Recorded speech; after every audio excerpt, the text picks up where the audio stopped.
대법원 2023년 4월 13일 선고 2017-219-232 판결 사건명 손해배상 기 등 1. 대한민국 법원의 관할을 배제하고 외국 법원을 관할 법원으로 하는 전속적인 국제재판 관할 합의가 유효하기 위한 요건. 대한민국 법원의 관할을 배제하고 외국의 법원을 관할 법원으로 하는 전속적인 국제재판 관할의 합의가 유효하기 위해서는 해당 사건이 대한민국 법원의 전속 관할에 속하지 아니하고 지정된 외국 법원이 그 외국 법상 해당 사건에 대하여 관할권을 가져야 하는 외에 해당 사건이 그 외국 법원에 대하여 합리적인 관련성을 가질 것이 요구되고 그와 같은 전속적인 관할 합의가 현저하게 불합리하고 불공정하여 공서양속에 반하는 법률 행위에 해당하지 않는 한 그 관할 합의는 유효하다. 2. 국제사법 제27조의 목적과 취지. 상대방이 소비자의 나이, 성별, 위치, 행동 패턴 등에 관한 정보를 활용하는 등으로 수익을 창출하고 있는 경우 소비자가 계약상 상대방에게 직접 지급하는 사용료 등 대가가 없다는 사유만으로 국제사법 제27조 제1항 제1호에 따른 소비자 계약에서 제외할 수 있는지 여부. 원칙적 소극. 당사자 간에 국제재판 관할 합의를 하였다고 하더라도 합의가 분쟁이 구체적으로 발생하기 전에 이루어진 것이고 내용도 부가적 관할 합의가 아니라 전속적 관할 합의에 해당하는 경우 그와 같은 합의가 소비자 계약에 대해서 효력이 있는지 여부. 소극. 및 이때 소비자가 재판 관할 합의에도 불구하고 국제사법 제27조 제4항에 따라 상거소지국 법원에 상대방에 대한 소를 제기할 수 있는지 여부. 적극. 국제사법 2022년 1월 4일 법률 제18670호로 전부 개정되기 전의 것. 이하 국제사법이라 한다. 국제사법 제27조는 소비자가 직업 또는 영업활동 외의 목적으로 체결하는 계약으로서 제1항 각 호에 해당하는 소비자 계약이 체결된 경우 소비자가 그의 상거소가 있는 국가 이하 상거소지국이라 한다. 상거소지국에서도 상대방에 대하여 위 소비자 계약에 관한 소를 제기할 수 있도록 규정하고 있다. 국제사법 제27조 제4항.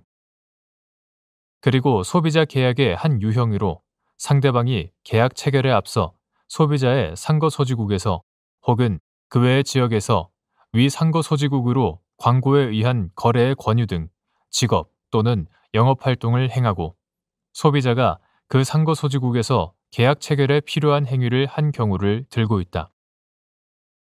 국제사법 제27조 제1항 제1호. 이는 상거소지국에서 확인할 수 있는 상대방의 광고 등에 이끌려 그 국가에서 계약 체결에 필요한 행위를 하게 된 수동적 소비자가 가지는 상거소지국의 소비자 보호 규정 적용에 대한 합리적 기대를 보호하면서 외국 법원 등에 소를 제기하는 데 어려움이 있는 소비자의 재판 청구권을 실질적으로 보장하기 위한 것이다.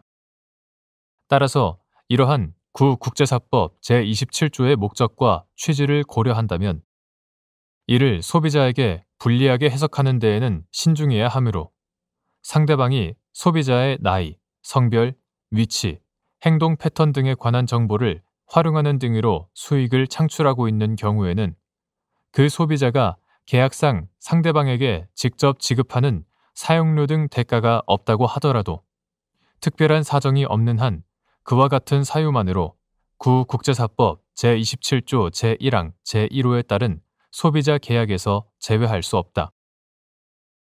한편 소비자 계약의 당사자도 서면에 의하여 국제재판 관할에 관한 합의를 할 수는 있으나 이러한 합의는 분쟁이 발생한 후에 체결되거나 국제사법 제27조 제6항 단서 제1호 분쟁이 발생하기 전에 체결된 경우는 구국제사법 제27조에 의한 관할 법원에 추가하여 다른 법원에 제소하는 것을 허용하는 때에만 유효하다. 같은 단서 제2호. 이는 분쟁이 구체적으로 발생한 후 소비자가 그 의미나 결과를 정확히 파악한 상태에서 국제재판 관할에 관한 합의를 하도록 하고 그 이전에는 소비자에게 유리한 부가적 재판 관할 합의만을 허용함으로써 구국제사법이 소비자에게 부여하는 보호가 당사자 간의 재판 관할 합의로 쉽게 박탈되지 않도록 그 합의의 효력을 제한한 것이다. 따라서 당사자 간의 국제재판 관할 합의를 하였다고 하더라도 그 합의가 분쟁이 구체적으로 발생하기 전에 이루어진 것이고 그 내용도 부가적 관할 합의가 아니라 전속적 관할 합의에 해당한다면 그와 같은 합의는 소비자 계약에 대해서는 효력이 없다고 보아야 하므로 소비자는 그와 같은 재판 관할 합의에도 불구하고 구국제사법 제27조 제4항에 따라 그 상거소지국 법원에 상대방에 대한 소를 제기할 수 있다. 3. 준거법 선택에 관한 구국제사법 제25조의 원칙은 소비자 계약에도 마찬가지로 적용되는지 여부. 적극. 소비자 계약의 당사자가 소비자의 상거소지국이 아닌 국가의 법을 준거법으로 선택한 경우 소비자의 상거소지국 강행 규정의 적용이 배제되는지 여부. 소극. 정보통신망 이용 촉진 및 정보 보호 등에 관한 법률 제30조 제2항, 제4항이 강행 규정에 해당하는지 여부. 적극. 국제사법 2022년 1월 4일 법률 제18670호로 전부 개정되기 전의 것 이하 구국제사법이라 한다. 구국제사법 제25조는 계약은 당사자가 명시적 또는 묵시적으로 선택한 법에 의한다고 규정하여 계약상 채무의 준거법 선택에 당사자 자치를 허용하고 있는데 이러한 원칙은 소비자 계약에도 마찬가지로 적용된다. 다만 국제사법 제27조 제1항 각 호에 해당하는 소비자 계약이 체결된 경우에는 당사자의 준거법 선택에도 불구하고 소비자의 상거소가 있는 국가 이하 상거소지국이라 한다. 상거소지국 강행 규정이 소비자에게 부여하는 보호를 박탈할 수는 없다. 국제사법 제27조 제1항. 이는 국제사법이 소비자에게 부여하는 보호가 당사자 간의 준거법 선택으로 쉽게 박탈되지 않도록 그 준거법 합의의 효력을 제한한 것이다. 따라서 소비자 계약의 당사자가 소비자의 상거소지국이 아닌 국가의 법을 준거법으로 선택한 경우에도 소비자의 상거소지국 강행 규정은 그 적용이 배제되지 아니한다. 한편 정보통신망 이용 촉진 및 정보 보호 등에 관한 법률 2020년 2월 4일 법률 제16955호로 개정되기 전의 것 이하 정보통신망법이라 한다. 정보통신망법 제30조 제2항, 제4항은 정보통신 서비스 이용자의 개인정보에 관한 권리를 보장하기 위한 조항으로서 헌법상 개인정보 자기결정권을 구체화한 것인데 정보통신망법의 목적과 취지, 개인정보 보호를 위한 위 조항들의 기능과 역할 및 그 위반 시 정보통신 서비스 제공자 등에 부과되는 제재 등을 종합하면 위 규정들은 강행 규정에 해당한다고 봄이 타당하다. 4. 이용자로부터 개인정보의 이용이나 제3자에게 이를 제공한 현황 등에 관한 열람, 제공을 요구받은 정보통신 서비스 제공자 등은 정당한 사유가 있는 경우 이용자에게 그 사유를 알리고 열람, 제공을 제한하거나 거절할 수 있는지 여부. 적극.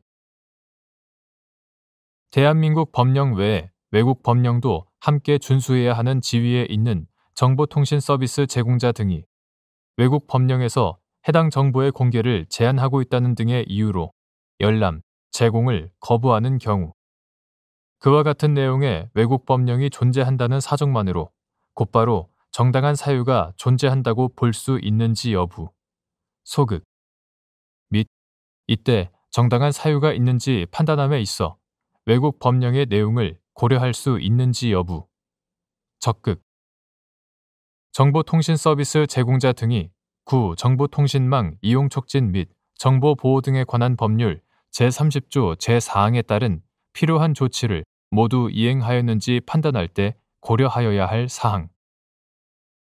정당한 사유가 존재하는 것으로 인정되는 경우 정보통신 서비스 제공자 등이 취해야 할 조치. 개인정보 자기결정권은 자신에 관한 정보가 언제 누구에게 어느 범위까지 알려지고 또 이용되도록 할 것인지를 정보 주체가 스스로 결정할 수 있는 헌법상의 권리이다. 구 정보통신망 이용 촉진 및 정보 보호 등에 관한 법률 2020년 2월 4일 법률 제16955호로 개정되기 전의 것 이하 구 정보통신망법이라 한다.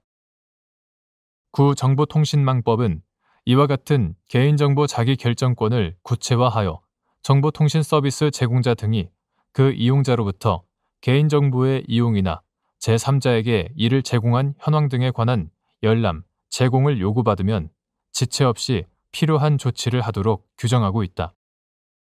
제30조 제2항 제2호 제4항 그런데 헌법상 기본권의 행사는 국가 공동체 내에서 타인과의 공동생활을 가능하게 하고 다른 헌법적 가치나 국가의 법질서를 위태롭게 하지 않는 범위 내에서 이루어져야 하므로 구 정보통신망법 제30조 제2항에 따라 보장되는 이용자의 열람, 제공 요구권도 헌법 제37조 제2항에 따라 국가안전보장, 질서 유지 또는 공공복리를 위하여 법률로서 제한될 수 있고 헌법 질서에 위반되지 않는 등 그 권리의 행사가 정당한 것이어야 한다는 내재적 한계가 있다.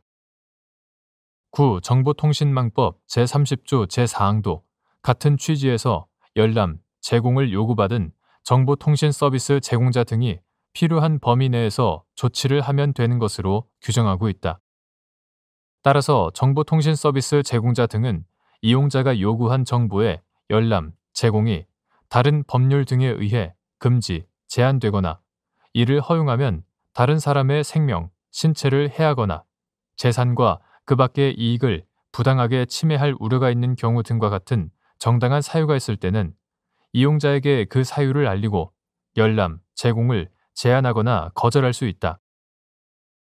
한편 외국에 주소나 영업소를 두고 있다는 등의 이유로 대한민국 법령 외에 외국 법령도 함께 준수해야 하는 지위에 있는 정보통신 서비스 제공자 등이 그 외국 법령에서 해당 정보의 공개를 제한하고 있다는 등의 이유로 열람 제공을 거부하는 경우에는 그와 같은 내용의 외국 법령이 존재한다는 사정만으로 곧바로 정당한 사유가 존재한다고 볼 수는 없지만 열람, 제공의 제한이나 거부에 정당한 사유가 있는지를 판단함에 있어 그와 같은 외국 법령의 내용도 고려할 수 있다고 보아야 한다. 외국 법령에서 비공개 의무를 부여한 경우에까지 해당 정보를 열람, 제공하도록 강제하는 것은 정보통신 서비스 제공자 등에게 모순된 행위를 강요하는 것이어서 가혹한 측면이 있고 특히 그와 같은 사항이 국가안보, 범죄 수사 등을 위한 활동에 관한 것인 경우에는 그 정보의 공개로 해당 국가의 이익을 해칠 우려가 있어 국제 예양에 비추어 보더라도 바람직하다고 볼 수 없기 때문이다.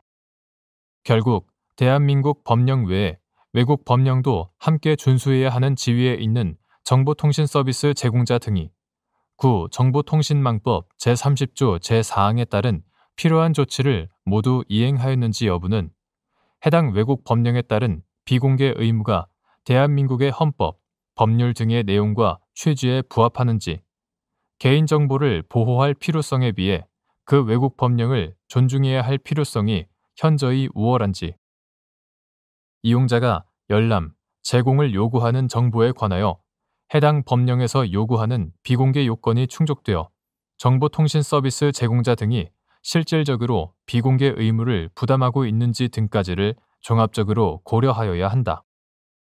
또한 구정보통신망법 제30조 제2항에 따른 이용자의 열람, 제공 요구권의 목적과 취지에 비추어 볼 때 이용자로 하여금 해당 정보의 제공이 적법한 절차에 따라 이루어졌는지, 그 정보가 제공 목적에 부합하게 사용되었는지 등을 사후적으로라도 확인할 수 있게 함으로써 자신의 정보에 대한 불법, 부당한 이용을 통제할 수 있도록 함이 타당하다. 따라서 앞서 든 사정에 따라 정당한 사유가 존재하는 것으로 인정되는 경우에도 정보통신 서비스 제공자 등은 그 항목을 구체적으로 특정하여 제한, 거절 사유를 통지해야 하고, 특히 국가안보, 범죄 수사 등의 사유로 외국의 수사기관 등에 정보를 제공하였더라도 그와 같은 사유가 이미 종료되는 등으로 위 정보 수집의 목적에 더 이상 방해가 되지 않는 한 이용자에게 해당 정보의 제공 사실을 열람, 제공하여야 한다.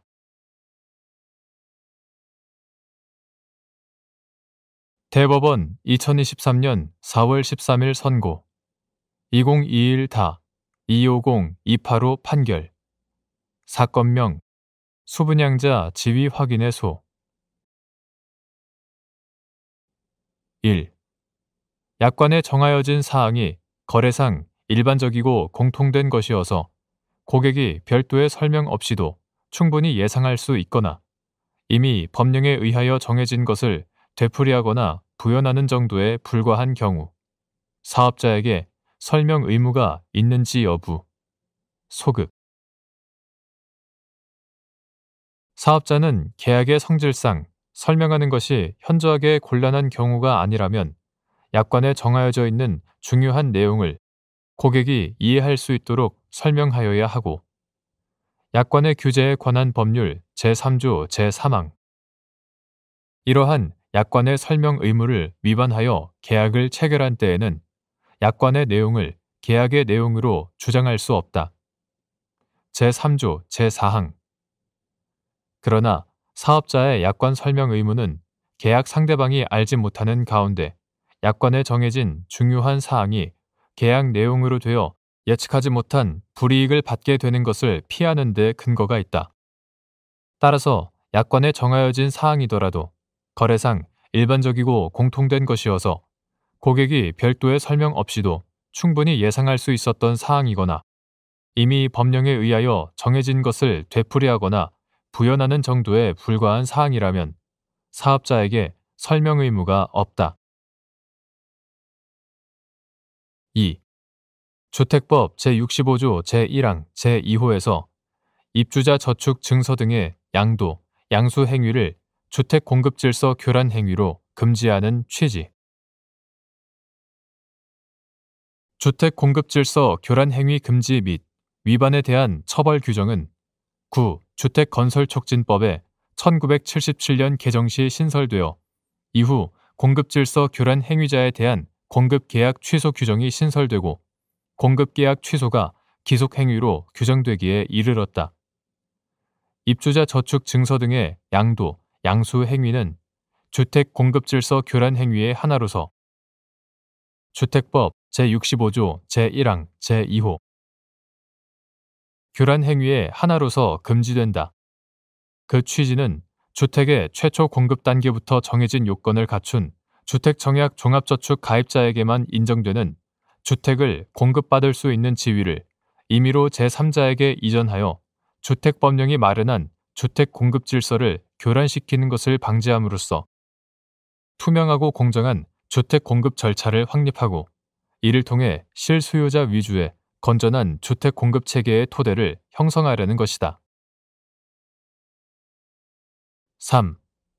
북한 이탈 주민인 갑이 불법적인 알선 조직에 주택청약저축통장 등을 양도하고도 이를 숨기고 을 주식회사가 공급하는 아파트의 특별 공급 입주자로 선정되어 공급계약을 체결하였는데 공급계약서에 공급받는 자가 주택 공급에 관한 규칙에 위배되는 행위를 하였을 때 을 회사가 공급계약을 해제할 수 있고 이 경우 공급대금 총액의 10%가 위약금으로 을 회사에 귀속된다고 규정되어 있었으며 이에 따라 을 회사가 공급계약을 해제한 사안에서 위 위약금 조항이 설명 의무의 대상이 된다고 본 원심 판단에 법리 오해에 잘못이 있다고 한 사례.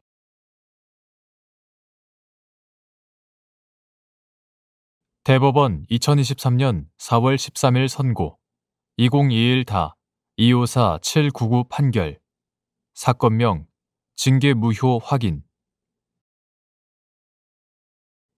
1. 국가공무원법 제66조 제1항의 적용 범위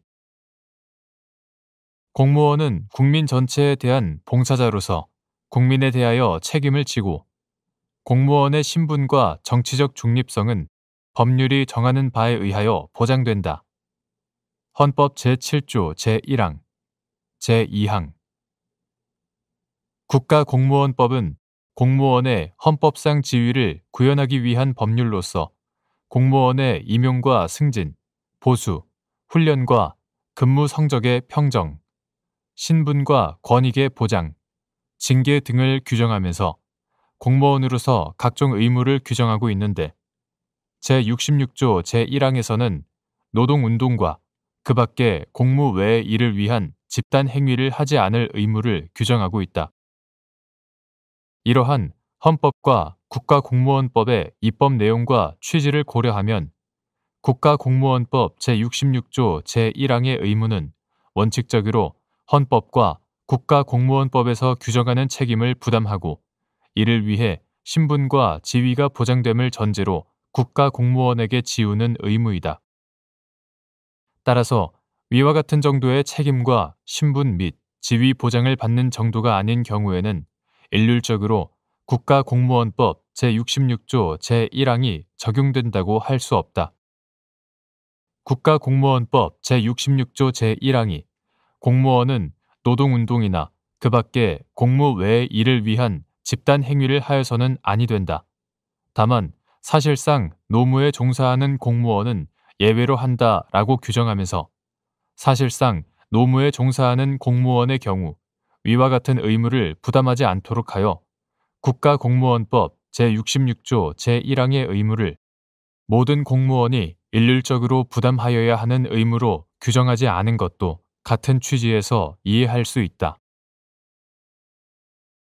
2. 대한법률구조공단의 임직원이 국가공무원법 제66조 제1항의 의무를 부담하는지 여부. 소극 대한법률구조공단 이하 공단이라 한다.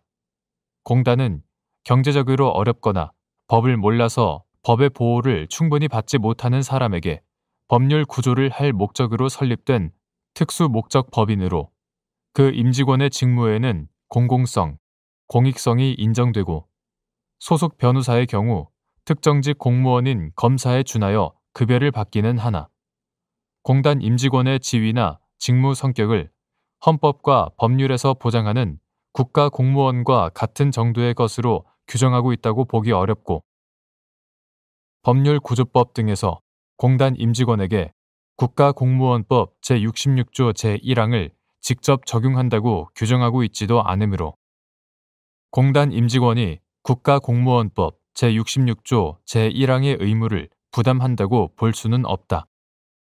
따라서 법률구조법 제32조에 공단의 임직원은 형법이나 그 밖의 법률에 따른 벌칙을 적용할 때에는 공무원으로 본다라는 규정을 근거로 공단 임직원에게 국가공무원법 제84조의 2, 제66조 제1항을 적용하는 것은 이들의 구체적인 법적 지위에 대한 고려 없이 이들에 대한 권리를 지나치게 제한하는 것으로서 부당하다.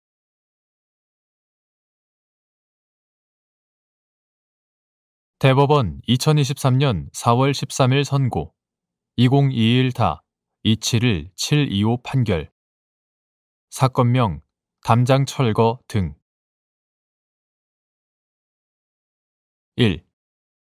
법 해석의 방법과 한계 법은 원칙적으로 불특정 다수인에 대하여 동일한 구속력을 갖는 사회의 보편타당한 규범이므로 이를 해석함에 있어서는 법의 표준적 의미를 밝혀 객관적 타당성이 있도록 하여야 하고 가급적 모든 사람이 수긍할 수 있는 일관성을 유지함으로써 법적 안정성이 손상되지 않도록 하여야 한다. 한편 실정법은 보편적이고 전형적인 사안을 염두에 두고 규정되기 마련이므로 사회 현실에서 일어나는 다양한 사안에서 그 법을 적용함에 있어서는 구체적 사안에 맞는 가장 타당한 해결이 될 수 있도록 해석할 것도 또한 요구된다. 요컨대 법 해석의 목표는 어디까지나 법적 안정성을 저해하지 않는 범위 내에서 구체적 타당성을 찾는 데 두어야 한다. 나아가 그러기 위해서는 가능한 한 법률에 사용된 문헌의 통상적인 의미에 충실하게 해석하는 것을 원칙으로 하면서 법률의 입법 취지와 목적, 그 재개정 연혁, 법질서 전체와의 조화, 다른 법령과의 관계 등을 고려하는 체계적, 논리적 해석 방법을 추가적으로 동원함으로써 위와 같은 법 해석의 요청에 부응하는 타당한 해석을 하여야 한다. 2. 법률상 사항에 관한 법원의 성명 또는 지적 의무.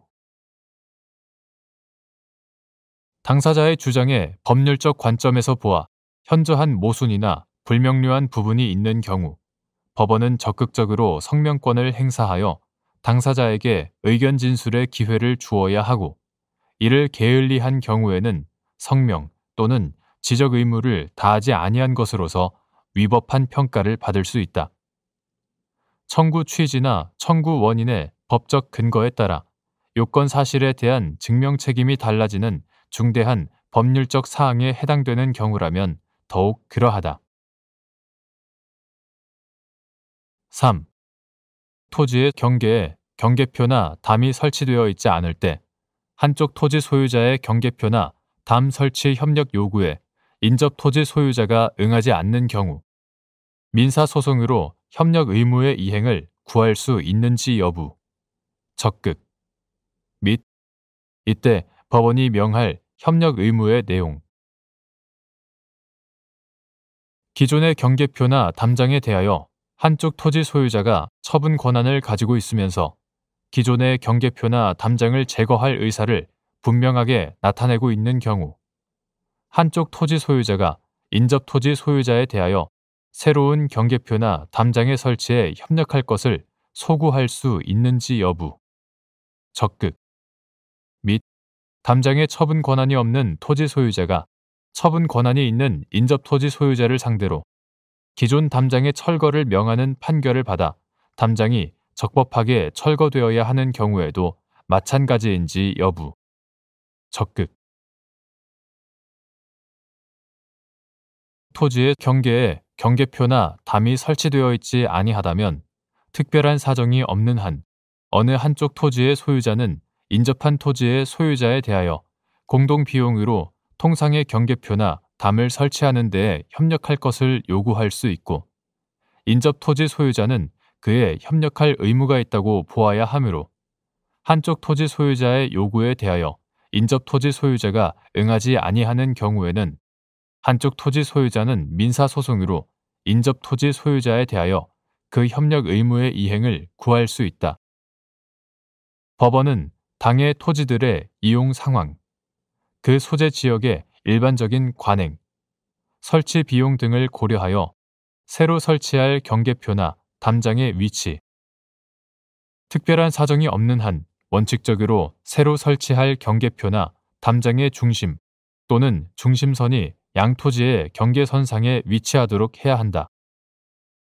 재질, 모양, 크기 등 필요한 사항을 심리하여 인접 토지 소유자에 대하여 협력 의무의 이행을 명할 수 있다.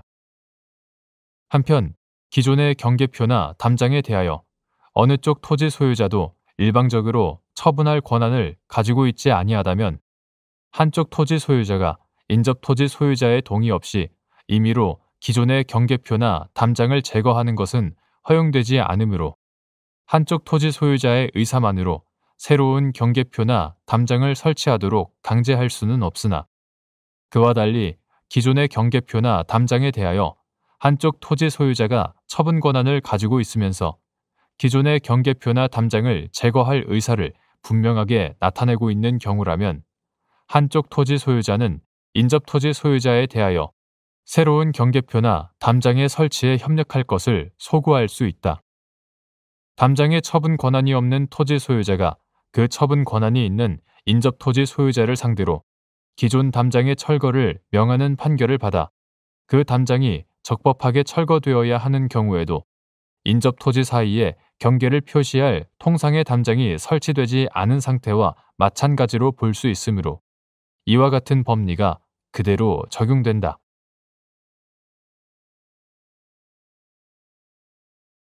대법원 2023년 4월 13일 선고 2021-305-338 판결 사건명 근저당권 말소 1.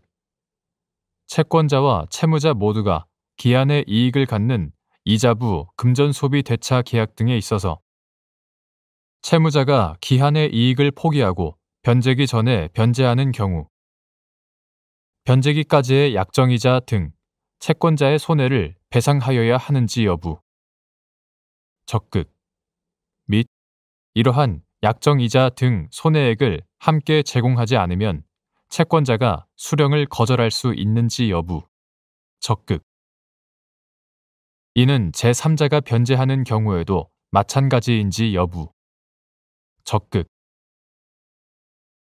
기한의 이익은 포기할 수 있으나 상대방의 이익을 해하지 못한다. 민법 제153조 제2항 변제기 전이라도 채무자는 변제할 수 있으나 상대방의 손해는 배상하여야 한다. 민법 제468조 채무의 변제는 제3자도 할 수 있으나 민법 제469조 제1항 본문 그 경우에도 급부 행위는 채무 내용에 좇은 것이어야 한다.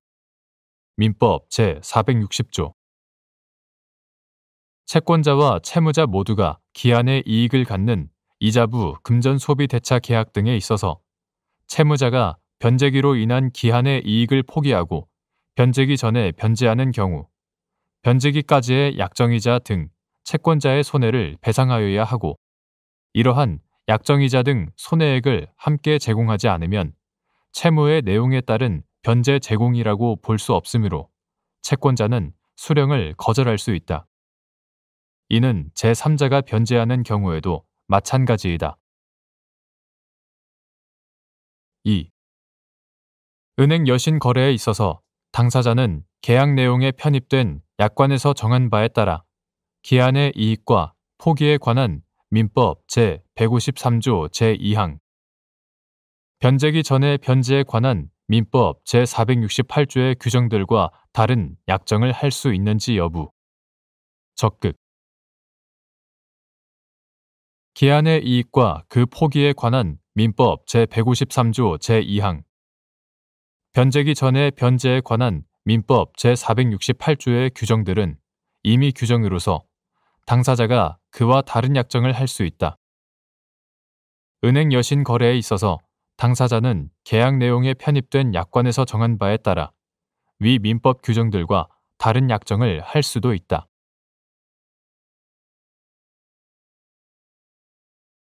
대법원 2023년 4월 13일 선고 2021-309-231 판결 사건명 사해 행위 취소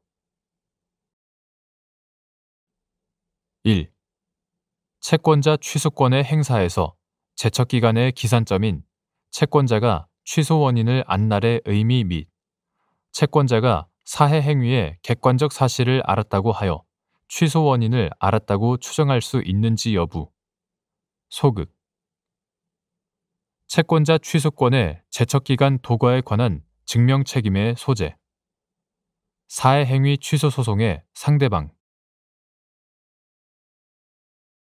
채권자 취소권의 행사에서 그 제척기간의 기산점인 채권자가 취소 원인을 안 날은 채권자가 채권자 취소권의 요건을 안 날, 즉 채무자가 채권자를 해함을 알면서 사해 행위를 하였다는 사실을 알게 된 날을 말한다. 이때 채권자가 취소 원인을 알았다고 하기 위해서는 단순히 채무자가 재산의 처분 행위를 하였다는 사실을 아는 것만으로는 부족하며 구체적인 사해 행위의 존재를 알고 나아가 채무자에게 사해의 의사가 있었다는 사실까지 알 것을 요한다. 사해 행위의 객관적 사실을 알았다고 하여 취소 원인을 알았다고 추정할 수는 없고 그 제척기관의 도과에 관한 증명 책임은 사해 행위 취소 소송의 상대방에게 있다. 2.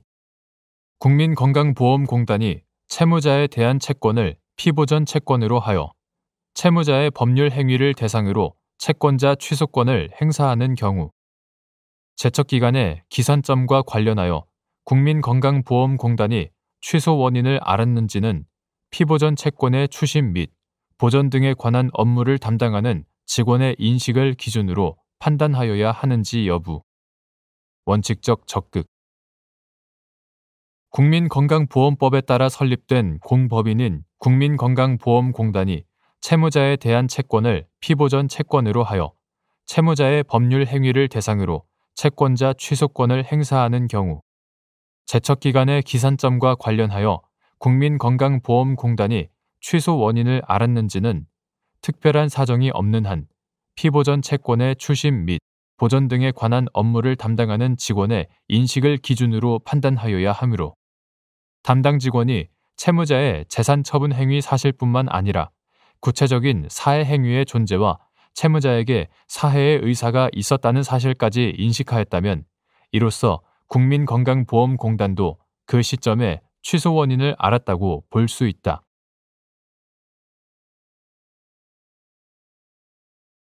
대법원 2023년 4월 13일 선고 2022-244836 판결 사건명 추심금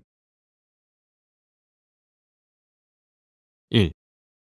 지역주택조합과 조합원 사이의 법률 관계는 주택법령, 조합규약, 조합과 조합원 사이의 약정에 따라 규율되는지 여부 적극 및 적법하게 조합원 지위를 상실한 경우에도 조합원이 납부한 분담금의 반환 범위와 방법 등이 주택법령 등에 정해져 있다면 이에 따라야 하는지 여부 적극 지역주택조합 설립 이전 단계의 모집 주체와 조합원들 사이의 법률 관계는 조합 가입계약과 더불어 주택법령의 규정을 따라야 하는지 여부 적극 지역주택조합의 설립 방법, 절차, 구성원의 자격기준, 제명, 탈퇴 및 운영, 관리 등에 필요한 사항은 주택법령에 정하여져 있다. 주택법 제11조 제1항, 제7항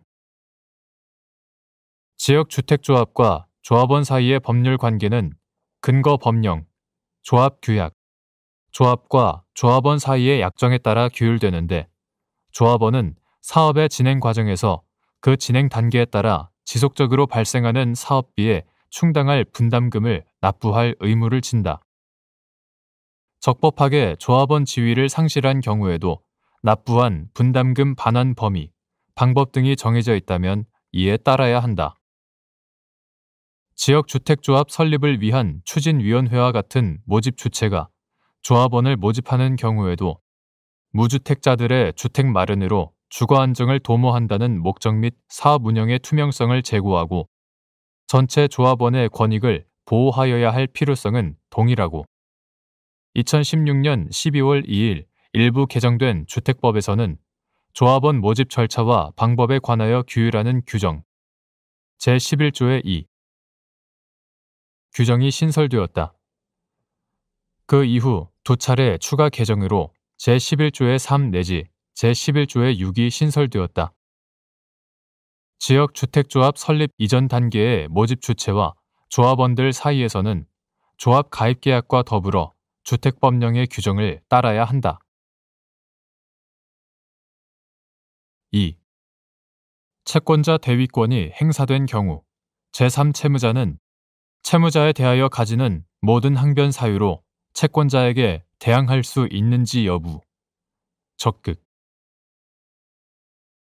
채권자 대위권은 채무자의 제3채무자에 대한 권리를 행사하는 것이므로 제3채무자는 채무자에 대하여 가지는 모든 항변 사유로서 채권자에게 대항할 수 있다. 3. 갑 등이 지역주택조합 추진위원회와 사이에 조합 가입 계약을 체결하였다가 탈퇴하기로 합의하면서 자신들이 납부한 조합원 분담금 및 업무 대행비 전액을 반환받기로 약정하였다며 추진위원회를 상대로 소송을 제기하여 무변론 판결로 전부 승소한 다음 승소 판결에 따른 채권을 피보전 채권으로 추진위원회를 대위하여 추진위원회와 자금관리 대리사무 계약을 체결하고 조합원 분담금 등의 자금관리 업무를 수행하는 을 신탁회사를 상대로 자금관리 대리사무 계약상 자금집행 요청권을 행사한 사안에서 을 회사가 자금집행의 절차, 요건, 범위에 관한 자금관리 대리사무 계약 조항을 이유로 추진위원회를 대위하여 자금집행 요청권을 행사하는 갑 등에게 대항할 수 있는데도 이와 달리 본 원심 판단에 법리 오해에 잘못이 있다고 한 사례.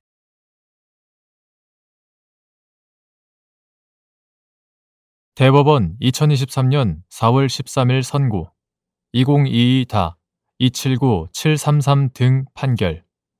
사건명 추심금. 1. 채권 압류 및 추심 명령에 기한 추심의 소에서 피압류 채권의 존재에 관한 증명 책임의 소재. 채권자. 채권 압류 및 추심 명령에 기한 추심의 소에서 피압류 채권의 존재는 채권자가 증명하여야 한다. 2. 처분 문서의 해석 방법. 계약 당사자 사이에 어떠한 계약 내용을 처분 문서인 서면으로 작성한 경우에 문헌의 객관적인 의미가 명확하다면 특별한 사정이 없는 한 문헌대로의 의사표시의 존재와 내용을 인정하여야 하고 특히 문헌의 객관적 의미와 달리 해석함으로써 당사자 사이의 법률 관계에 중대한 영향을 초래하게 되는 경우에는 그 문헌의 내용을 더욱 엄격하게 해석하여야 한다. 3.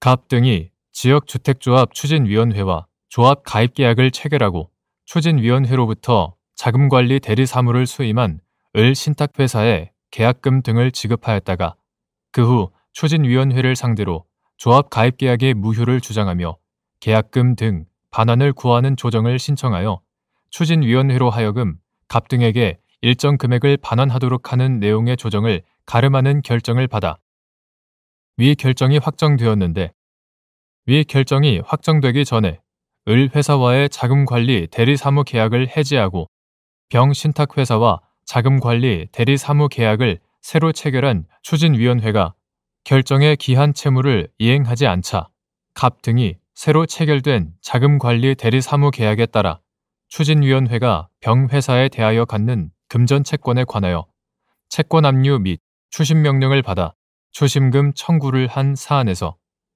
자금관리 대리사무 계약에 따라 병 회사의 관리 계좌로부터 청약금과 조합원 분담금을 반환받기 위한 절차적 요건이 계약서 문헌 자체로 명확하고 위와 같은 절차적 요건이 구비되었다고 볼 증명이 없는 이상 병 회사로서는 추진위원회의 청약금 등 반환 청구에 대하여 지급을 거절할 수 있어 추진위원회의 금전 지급 의무를 부담한다고 볼 수 없는데도 이와 달리 본 원심 판단에 법리 오해에 잘못이 있다고 한 사례.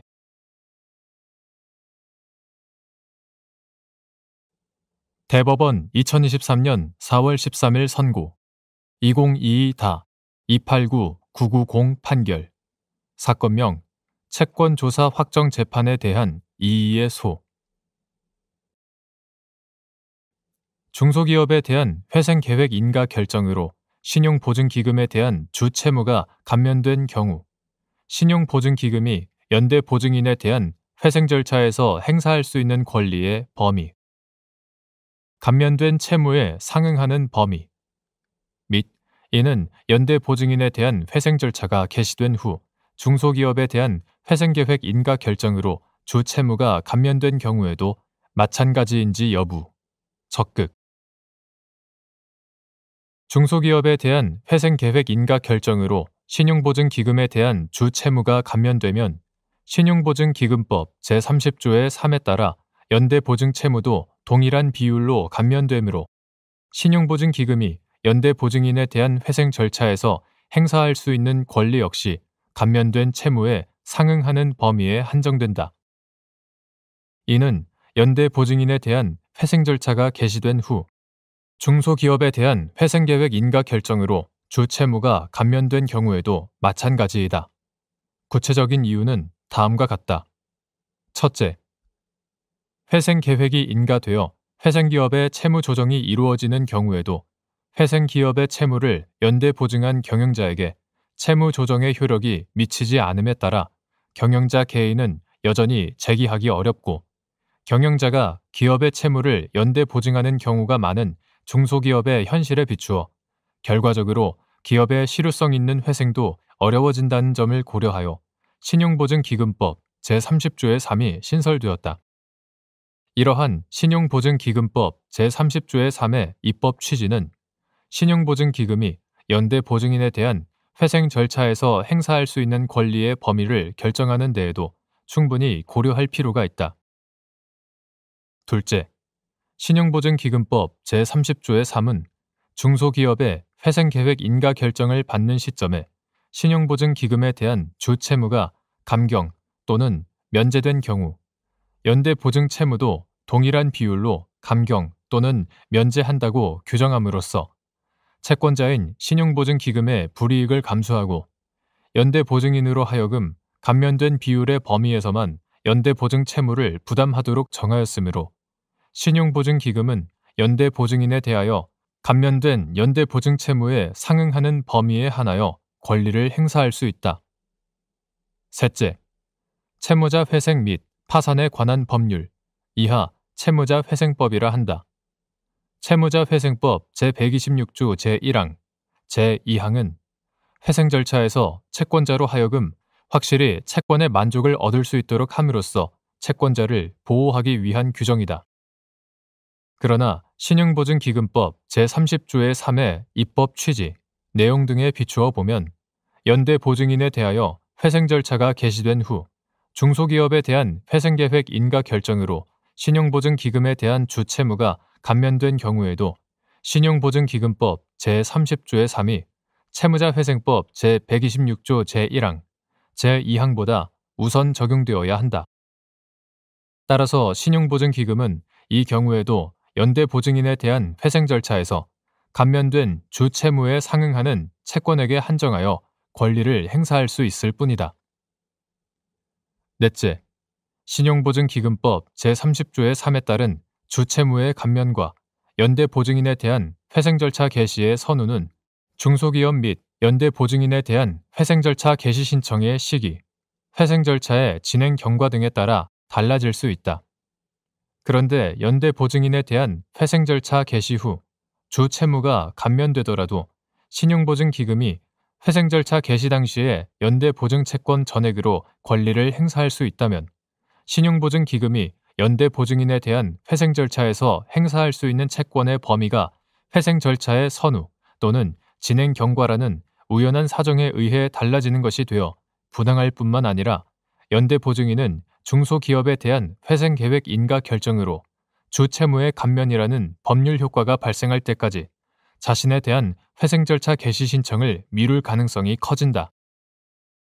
이는 회생기업과 연대보증한 대표자 등에 대한 회생 절차를 병행 처리하는 경우에 대표자 등의 부담을 경감하고 효율적인 회생을 도모할 수 있다는 점과 비교하여 회생 절차의 효율적 진행에 지장을 줄 가능성이 높아짐은 물론 회생 기업에 대한 회생 절차가 진행되고 있음에도 연대 보증인으로 하여금 자신에 대한 회생 절차 진행을 보류한 탓에 신용보증기금을 비롯한 채권자들의 채권 추심으로부터 벗어날 수 없게 하고 결과적으로는 재정적 어려움에 빠진 중소기업의 실효성 있는 회생과 함께 대표자 등의 재기를 도모하는 신용보증기금법 제30조의 3의 입법 취지에도 어긋나게 된다.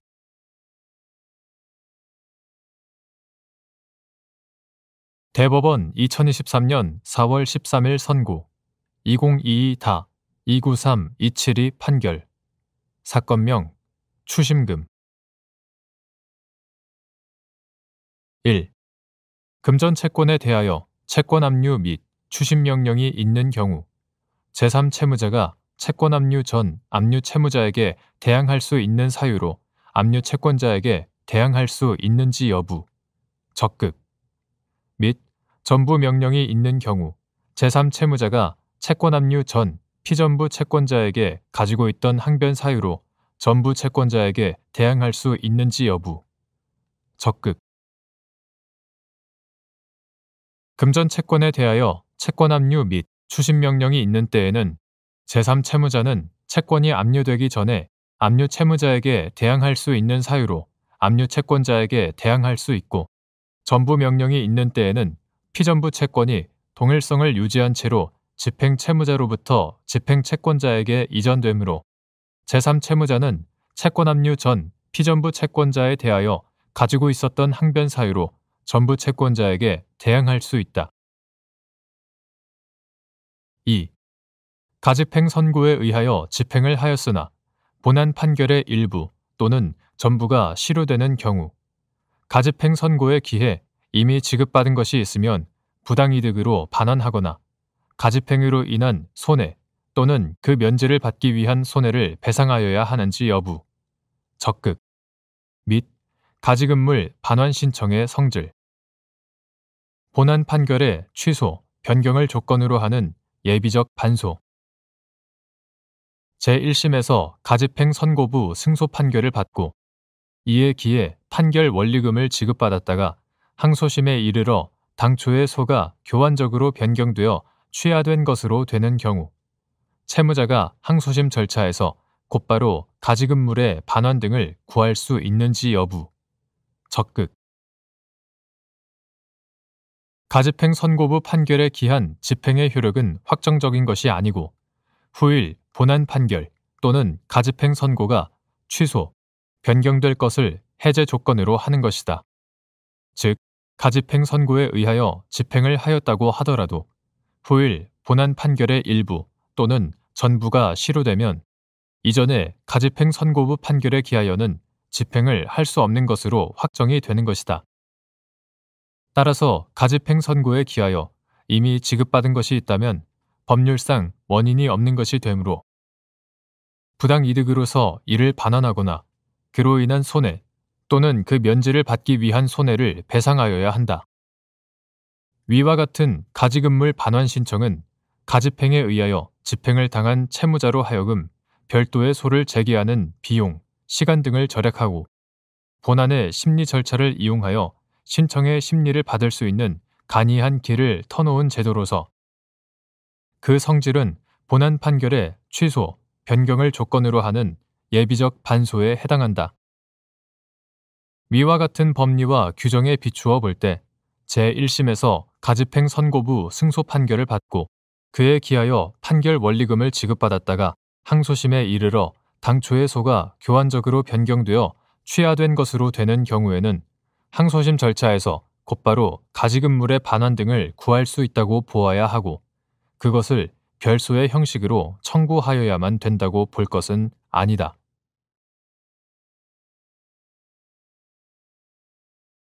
대법원 2023년 4월 13일 선고 2022-295-070 판결 사건명 우선 수익권 부존재 확인 청구 등 1. 신탁법 제63조 제3항의 규정 취지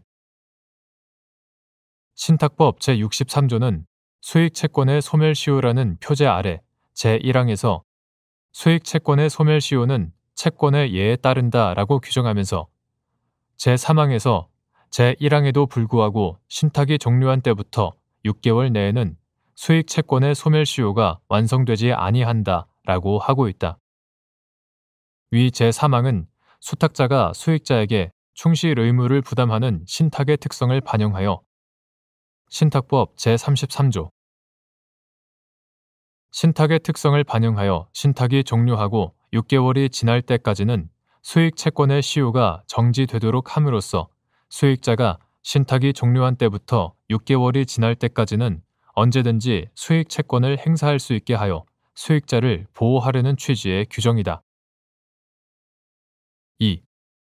신탁자인 갑이 우선 수익자인 을 주식회사 등을 상대로 을 회사 등의 수익 채권이 담보 신탁 계약 종료 전에 이미 시효 완성으로 소멸하였다고 주장하며 우선 수익권의 부존재 확인 등을 구한 사안에서 신탁법 제63조 제3항을 이유로 수익 채권의 소멸 시효가 완성되지 않았다고 본 원심 판단이 정당하다고 한 사례.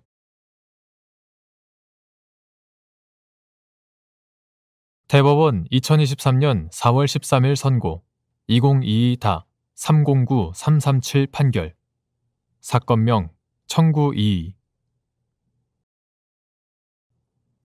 상가 임차인의 변제 제공이 상가 건물 임대차 보호법 제10조의 9에서 정한 특례 기간을 포함하여 그 전후의 연체 차임액 전부에 미치지 못하는 경우 변제 충당의 방법 및 이때 특례 기간의 연체 차임이 이행기가 도래한 다른 연체 차임보다 후순위로 충당되는지 여부 적극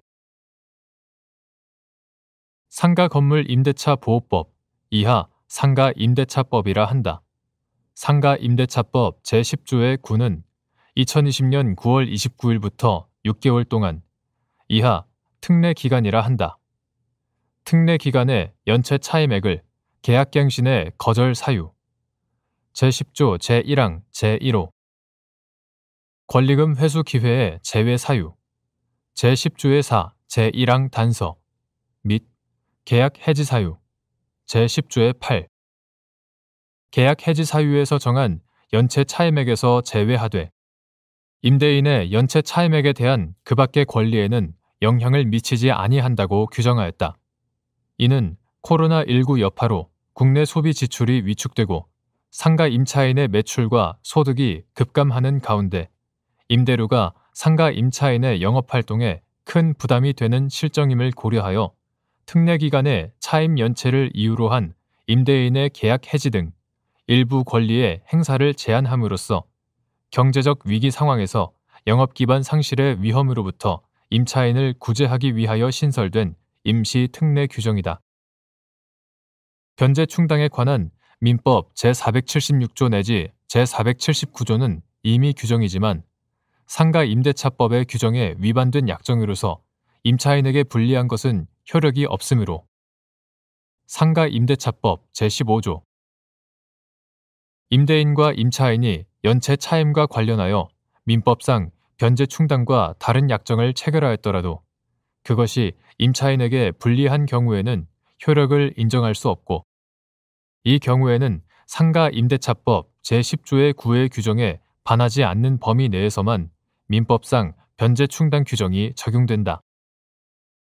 따라서 임차인의 변제 제공이 연체 차임액 전부에 미치지 못할 경우에는 임차인이 지정 변제 충당 민법 제476조 제1항 지정 변제 충당을 할 수 있으나 임대인의 지정 변제 충당 민법 제476조 제2항 임대인의 지정 변제 충당이 상가 임대차법 제10조의 9에 반하는 경우에는 이를 적용할 수 없고 임차인의 변제 제공 당시를 기준으로 민법 제477조의 법정 변제 충당의 순서에 따라 변제 충당의 효력이 발생할 뿐이다.